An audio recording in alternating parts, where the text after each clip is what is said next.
కరీంనగర్ జిల్లాలో చేపట్టిన తెలంగాణ జాగృతి జనంబాట కార్యక్రమం కొనసాగుతుంది. ఈ సందర్భంగా కవిత మాట్లాడారు.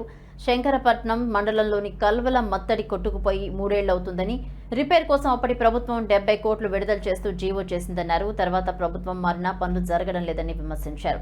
మానకొండూరులో మత్తడుంటే హుజూరాబాద్లో నీళ్లు పారుతున్నాయని, దీంతో ఈ 2 నియోజకవర్గాల ఎమ్మెల్యేలు ఒకరు రిపేర్ చేయిస్తే ఒకరి పేరు వస్తుందన్నట్లుగా వ్యవహరిస్తున్నారని, 6,000 ఎకరాలకు సాగునీరిచ్చే ప్రాజెక్టుపై వందలాది రైతు కుటుంబాలు ఆధారపడి ఉన్నాయని, కాంగ్రెస్ ప్రభుత్వం ఈ అంశాన్ని సీరియస్గా తీసుకోవాలన్నారు.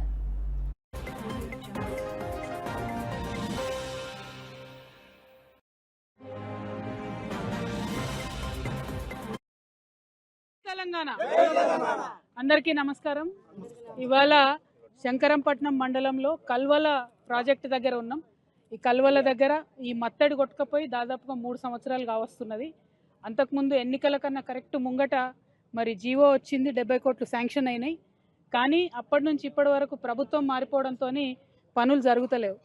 నేను ఇక్కడ ఉండేటటువంటి 2 ఎమ్మెల్యేలని, హుజూరాబాద్ ఎమ్మెల్యే గారిని అట్లానే మానకొండూరు ఎమ్మెల్యే గారిని కూడా నేను రిక్వెస్ట్ చేస్తున్నా.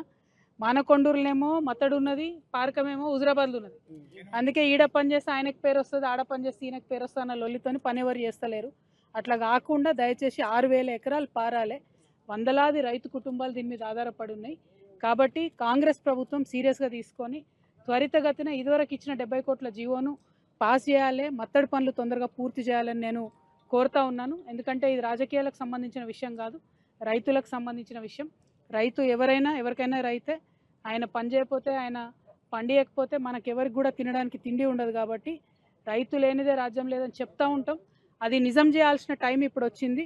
పార్టీలకు అతీతంగా ఆలోచించి తొందరగా ఇప్పుడు రిపేర్ చేయించవలసిందిగా, ఈ కల్వల డ్యామ్ని రిపేర్ చేయించవలసిందిగా మత్తడిని నేను కోరుతా ఉన్నాను.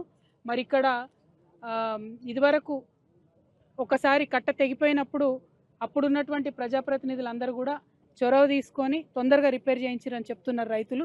అదే స్ఫూర్తి ఇప్పుడు కూడా చూపించాలి. మరి ఇవాళ మొంతా తుఫాన్ వచ్చి మన తెలంగాణ అంతా కూడా పంటలన్నీ కూడా పడిపోయినటువంటి పరిస్థితి ఉన్నాయి. కేవలం నిన్న ముఖ్యమంత్రి గారు రివ్యూ చేసినప్పుడు వరంగల్, ఖమ్మం జిల్లాల రైతులకు మాత్రమే